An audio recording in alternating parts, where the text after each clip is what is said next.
네, 매주 화요일 함께하는 시간입니다. 비상한 정치 시간인데요. 국민의힘의 성일종 비대위원과 함께합니다. 자, 오랜만에 스튜디오로 모셨습니다. 어서 오세요, 의원님. 네, 안녕하셨죠? 네, 직접 뵈니까 좋네요. 잘 지내셨죠? 예, 많은 분들이 코로나 때문에 고생하셨는데 스튜디오 와서 뵙게 됐습니다. 반갑습니다. 그러게 목이 좀 약간 쉬신 것 같아요. 네, 알겠습니다. 자, 오늘 여쭤볼 게 참 한두 가지가 아닌데 어제 오늘 최고 이제 화두는 대통령 신년 기자회견 아니겠습니까? 일단 어떻게 보셨어요? 이 정부의 실정을 방어적으로 이렇게 대하시다가 보니까 많은 부분이 꼬였다라고 저는 생각을 합니다. 그래요? 솔직하게 인정을 하고 선명하게 정부의 그림을 이렇게 설명을 하셨으면 더 좋았지 않겠나 하는 생각이 드는데 그 대표적인 게 백신 같은 거죠. 원전 같은 문제죠. 백신 같은 경우는 사실 뭐 45개국에서 이미 접종을 하고 있는데 대통령께서 늦었던 부분들에 대해서 인정을 하고 그렇지만 우리가 이렇게 빨리 좀 하겠다. 그리고 그 월별로 어떤 계획을 갖고 있는지 그래서 국민들을 설득하셨으면 좋았을 것 같고요. 원전 문제 같은 경우도 사실 그 백년 대계에 대한 문제거든요. 앞으로 전기 자동차가 활성화되고 이렇게 되면 전력 수요가 많아질 수밖에 없습니다. 그렇게 됐었을 때에 그 공무원들이 경제성 조작한 부분 또 문서를 조작한 이런 부분들이 있는 부분이 있기 때문에 좀 더 그런 부분을 적극적으로 말씀을 하시면서 그렇지만 이런 부분에 대해서는 정책적으로 이렇게 끌고 가겠다 이렇게 말씀하셨으면 더 국민들한테 호응을 좀 받지 않으셨을까 하는 생각을 하고 있습니다. 그런데 이제 어제 이래서 이제 감사원의 감사라든지 검찰의 수사에 대해서는 이건 뭐 정치적 목적의 감사나 수사는 아닌 것 같다라고 이야기를 했으면 여권 일각에서 어떤 공세적으로 나오는 거에과는 좀 거리를 뒀다고도 평가할 수 있는 여지가 있는 거 아닐까요? 그건 어떻게 보세요? 여당이라고 하는 것은 이 정부의 대통령이 가고자 하는 방향에 대해서 지원을 하고 엄호하는 거거든요. 그게 언밸런스가 나는 것이지요. 지금 상당히 틀린 그런 말씀을 하셨다고 생각을 합니다. 그렇게 보시는 또 그 여당에서 그런 말씀을 그런 이야기가 강하게 나왔었을 때 뭐 충분히 정무수석이나 이런 분을 보내서 대통령의 뜻을 전할 수도 있었지 않았겠나 하는 생각이 드는데 그 부분하고는 완전히 틀린 것이죠. 그러면 청와대와 당관의 좀 수위 조절을 한 거의 결과 이렇게 보시는 겁니까? 그러면 이제 문제가 많이 커지니까 대통령께서 그것을 수습하는 쪽에 무게를 둔 거 아닌가 생각을 합니다. 그렇게 보시는 거군요. 사면은 좀 그 선을 그었는데 어떻게 평가하세요? 이 부분은 저는 이낙연 대표께서 워낙 신중하시고 그 정치를 하시면서 돌다리도 두드려서 가시는 분 아니겠습니까? 그래서 대통령의 마음을 읽었다 이렇게 말씀을 하셨는데 의중을 읽었다 말씀하셨는데 이렇게 이낙연 대표를 통해서 던지셨던 그 반응을 보시고 이 회군을 하신 거 아닌가 하는 생각을 가지고 있습니다. 그래서 이 사면은 반대가 많지요. 많죠. 한 거의 60% 근접해 가더라고요. 그렇습니다. 또 다른 쪽도 마찬가지입니다. 옛날 DJ 대통령께서 전두환 대통령 사면을 할 때 찬성한 분이 그렇게 뭐 많았겠습니까? 그렇지만 대통령이 통합이라고는 국가적 목표를 위해서 진영의 반대를 무릅쓰고 하는 것이 대통령만 할 수 있는 그래서 헌법이 그 권한을 부여한 거잖아요. 그래서 그런 부분들을 좀 설득하면서 나가는 그러한 리더십이 좀 필요하지 않았나 생각을 하고요. 뭐 대통령의 이제 그 설득 필요성도 이제 강조하실 수 있다고 생각을 하는데 또 거꾸로 보면 그러면 좀 조용히 계시지 왜 정치 보복이니 뭔 이런 얘기를 계속 그러니까 이렇게 뭐 강하게 주장을 하면 아니 국민의힘이 그런다는 게 아니라 그 두 전직 대통령의 이제 그 측근분들이 이렇게 이야기를 해보는 사실은 오히려 판을 흐트려 버리는 거 아닌가요? 그건 어떻게 평가하세요? 이제 그런 부분들을 정치적으로 안는 큰 그릇이 대통령이신 거죠. 그렇게 보시는 그렇습니다. 거고. 윤석열 총장에 대한 언급이 어제 좀 그 화제가 됐는데 이건 어떻게 읽고 계세요? 그러게 이 정부의 사람이다. 그런데 이 정부의 사람 맞지요? 그러면 추미애 대통령은 이 정부의 사람이 아닌가요? 추미애 장관입니다. 추미애 장관은? 추미애 장관은 이 정부 사람이잖아요. 이 정부의 장관과 이 정부의 총장이 갈등을 일으킨 거예요. 그런데 이 정부, 이 정권의 아킬레스건들을 수사를 하다가 나온 문제 아니겠습니까? 그런데 그런 과정에서 징계안이 올라왔잖아요. 대통령께서 사인을 하셨습니다. 이거는 버린다는 사인이시거든요. 버리지 않는다고 하면 그 전에 갈등 조정을 하셨겠지요. 그런데 그 사인을 이미 하셨는데 대통령께서 윤석열 총장이 여권 전체가 대권 주자 1위로 여론조사에서 나오고 하니까 좀 당황하신 거 아닌가 하는 생각을 가지고 있습니다. 여론조사 결과를 보고 당황을 했다. 그 말씀을 좀 이어간다면 어떤 뜻으로 그걸 좀 쉽게 하면 이제 일각에서 나오는 것처럼 문재인 정부의 검찰총장이라는 이런 표현이 결국은 당신은 여권 사람이지 야권 사람이 아니다라고 하는 또 선긋기다 이렇게 지금 보시는 겁니까? 아까 말씀드린 대로 우선 그 징계안에 사인을 하셨기 때문에 전 버렸다고 생각을 해요. 윤석열 총장을 그렇습니다. 버렸다. 그런데 살아있는 권력에 대해서 공정과 정의에 대한 이 시대 정신을 국민들이 윤석열 통해서 표출한 거거든요. 그래서 여론조사에서 1등이 나오고 야권 주자로도 상당히 올라오니까 위기감을 느낀 어떤 그러한 제스처 아니겠나. 그리고 여권 사람이다라고 말씀을 하셔서 어떤 야권하고의 선을 긋기를 이렇게 시도하신 거 아닌가 하는 생각을 갖고 있습니다. 여론조사를 상당히 의식한 발언이다 이렇게 해석을 하시는 그렇습니다. 거네요. 예. 알겠습니다. 뭐 지금 이 신년 기자회견 내용만 가지고 여쭤봐도 오늘 시간은 다 될 것 같은데 여쭤볼 게 많으니까 오늘 그러니까 신년 기자회견 관련해서 이 정도로 좀 가름을 할게요, 의원님. 혹시 뭐 그러니까 신년 기자회견 관련해서 콕 집어서 좀 별도로 하고 싶은 말씀이 있으신가요, 대목이?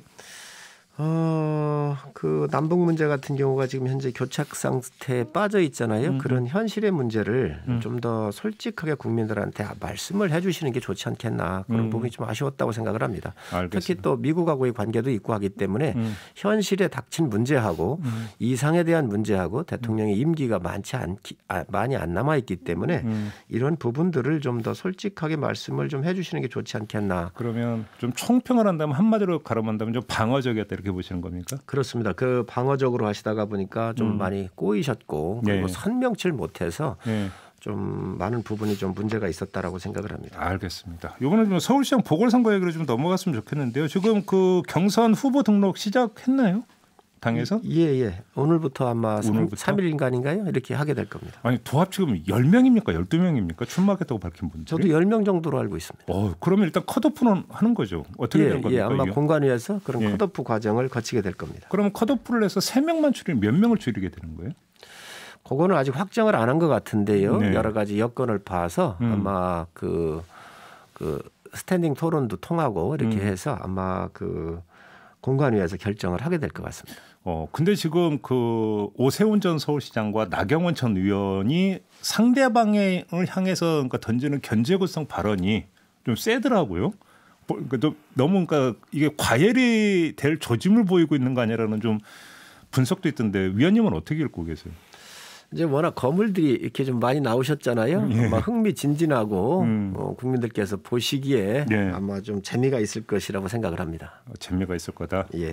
그러니까 과열이라고 하는 걸 꼭 나쁘게 볼 건 아니다. 흥행에 도움이 된다고 보시는 겁니까? 그러면요. 예. 아무래도 예. 그 거물들이 이렇게 경쟁을 하고 또 정책을 가지고 싸우게 될 거고 네. 그런 과정이기 때문에 아마 흥미롭게 보셔도 되지 않겠나 생각을 합니다. 근데 지금 10명 가운데 그 지금 그 위원님이 거물이라고 했던 2명을 빼고 나면 상대적으로 8명은 너무 조명을 못 받고 있고 오히려 그렇게 놓고 본다면 그 두 인물이 사실은 엄밀하게 얘기하면 새 인물은 아니지 않습니까? 조은희 구청장 같은 경우도 굉장히 좋은 정책을 현실적으로 많은 것을 지금 내놓고 있고요. 예. 또 경험이 많은 분들이 이렇게 참여를 하셨으니까 예. 아마 정치적인 경륜에서도 부딪히겠지만 정책적 측면에서도 상당히 흥미가 있을 거라고 생각을 합니다. 그러면 위원님께서 보시기에는 그 3강 내지 2강 1중 뭐 이렇게 분류를 하시는 겁니까? 아직 여론은 안 봤는데 네. 이제 국민들이 그런 생각들을 많이 하실 것 같은데 한번 지켜보시죠. 그러게요. 아무튼 그래서 그 국민의힘 이제 그 서울시장 후보가 결정이 되면 안철수 대표하고 단일화 협상 들어갑니까? 어떻게 되는 겁니까? 여기 이 부분은 뭐 우리 비대위원장님께서 선명하게 말씀을 하셨습니다. 네. 들어와서 경선을 하든지 그게 아니면 우리 경선 끝나고 난 다음에 우리 당 후보하고 하든지 답을 달라 이렇게 말씀을 하셨기 때문에 네. 그 부분은 입장 정리가 된 거로 알고 있습니다. 그러면 그러니까 이제 첫 번째가 이제 끝난 거고 얘기가 끝난 거니까 더 이상 이야기할 필요 없는 거고 이제 후보가 결정이 되면 그 다음에 단일화 협상 여지는 열어놓는다라고 해석을 해도 되는 거죠. 네, 그렇습니다. 뭐 얼마 전에 이제 저희가 그래서 국민의당 그 사무총장 맡고 있는 이태규 의원하고 인터뷰를 했는데 그러면 양당 간에 좀 그 실무 협상 기구를 띄워서 이제 실무 협상에 들어가야 되는 거 아니냐 이런 이야기를 하나를 했고요. 두 번째는 결국 현실적으로 이제 여론조사 방법밖에 없지 않느냐로 물론 이제 직접적인 그러니까 그 표현은 그게 아니었죠. 맥락은 그런 것이었는데 이건 어떻게 받아들이십니까? 여러 방법이 저희 후보가 되고 나면 아마 그런 방법에 대해서는 양당 간의 협의가 있을 수 있다고 생각을 합니다. 근데 지금 위원님 말씀에 중요한 게 그러면 단일화 협상의 주체는 당입니까 아니면 후보입니까? 당으로 해야죠. 당으로 해야 되는 거죠. 당으로 해야죠. 그러면 당연히 이제 그 당 최고 지도부 차원에서 그 준비에 좀 들어가야 되는 거 아닌가요? 그 부분이 그렇게 뭐 복잡한 내용이 아니니까는요. 네. 아마 그런 부분들에 대해서도 염두해 두고 하신 말씀 아니었겠나 생각을 합니다. 비대위원장님께서. 김정인 위원장께서. 예. 그럼 거기에 그러면 금태섭 전 의원도 포함이 되는 겁니까? 대상에? 포함이 된다고 봐야 되지 않겠습니까? 나온다면. 예. 김동연 전 경제부총리 있잖아요. 어제 입장 표명한 거 보셨죠? 네, 봤습니다. 근데 일단 좀 교통 정리가 필요한 게 한때 언론 보도에 따르면 국민의힘에서도 영입을 고려했고 타진했다는 보도도 있었는데 그때 혹시 그런 일이 실제로 있었는지 내지 김동연 있었다면 김동연 전 부총리의 스탠스나 입장이 어떤 것이었는지 좀 말씀해 주실 수 있어요? 공식적으로 제안이 있었는지는 제가 확인을 못했습니다. 그 네. 공식적 제안한다고 그러면 당 라인에서는 우리 비대위원장님이거나 원내대표시거나 사무총장이었을 건데요. 네. 그런 말씀은 아직 제가 듣지를 못했고요. 어쨌든 김동연 부총리는 굉장히 좋은 자원이기 때문에 우선 신선하고 네. 경제 전문가이고 또 지역적으로도 보더라도 충청권 인사세요. 예. 그러시잖아요.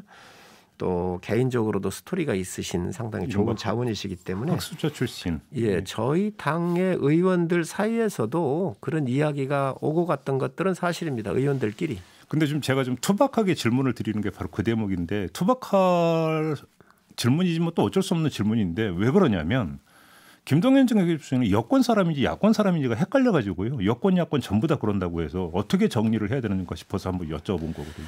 김동연 총리의 여러 가지 말씀하시는 거나 또 시장에 대한 생각 여러 가지 이런 것들을 보면 지금 여권에서 부총리를 하신 건 맞는데 굉장히 실용주의자고 그러셔서 아마 이 여권하고는 컬러가 그렇게 맞지는 않는 분이다라고 저 개인적으로 생각을 하고 있습니다. 이 김동연 전 부총리 성향으로 놓고 본다고 오히려 야권하고 맞다. 그렇습니다. 그러면 그러니까 혹시 김동연 전 부총리가 대권 생각이 있다고 생각하세요?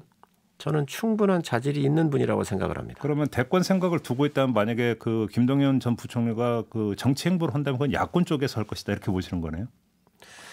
그 부분에 대해서도 고민을 하시는 거로 저는 알고 있거든요. 그래요? 예, 그렇게 생각을 하는데 뭐 여든 야든 자기의 생각과 신념에 대해서 고민했던 국가 경영에 대해서 어느 쪽이 더 좋은지에 대해서 고민을 하시지 않겠습니까? 그러나 여러 가지 생각이나 이런 부분들은 지금 여권하고는 그렇게 생각적으로 맞지 않지 않겠나 생각을 합니다. 서울시장 보궐선거 과정에서 민주당에서 이제 나왔던 여러 가지 후문들을 종합을 해 보면 민주당 이야기를 한 칼에 그냥 잘라버린 건 아니고 이야기는 좀 꽤 진행이 됐던 것으로 이렇게 후문이 나오고 있지 않습니까? 그러면 김동연 전 부총리 이 후문이 사실이라면 김동연 전 부총리의 정책 스탠스는 오히려 여권 쪽에 기울어 있다고도 해석할 여지는 얼마든지 있는 거 아닌가요?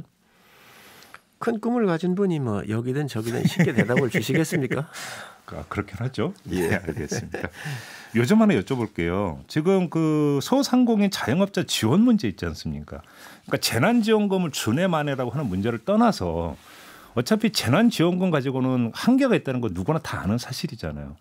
그런데 여기서 이제 새로운 이야기가 나오고 있는 게 헌법에 명시되어 있는 공공 이익에 의해서 이걸 제한했을 경우는 보상을 해줘야 된다라고는 헌법 규정이 있고 그렇게 된다면 법률로 이걸 보상 방법을 정해서 보상을 해줘야 되는 거 아니냐라는 이야기가 나오고 있고 몇 개 법안이 또 발의가 된 걸로 알고 있는데 의원님은 그 문제에 대해서 어떻게 생각하세요? 저도 법안을 내놨습니다. 발의하셨나요? 예, 그렇습니다. 이 소상공인들을 지원하기 위해서 그 예를 들면 수도비, 광열비를 비롯해 가지고 각종 공과금 면제 공과금에서부터 지원을 하자 이렇게 얘기를 해서 법안을 내놨고요. 예.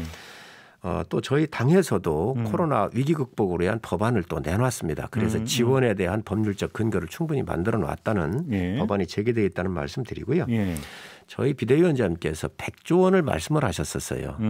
옛날에 그랬었죠. 예산이 있으니 못 쓴 걸 다 해서 우리가 100조 원 정도 만들어 가지고 이러한 소상공인들 청년 창업자들, 뭐 헬스장 같은 경우는 굉장히 돈이 많이 좀 들어가 있잖아요. 그래서 이러한 계층에다가 충분히 하여튼 우리가 지원할 수 있을 만큼 본인들은 만족하지 않겠지만 네. 지원을 해서 무너지는 일이 없어야 되겠다. 그래서 이 안은 이미 제안됐던 사항들이죠. 그래서 이 부분은 저희 당 아니고 지금도 계속 정부한테 요구하고 있는 사항입니다.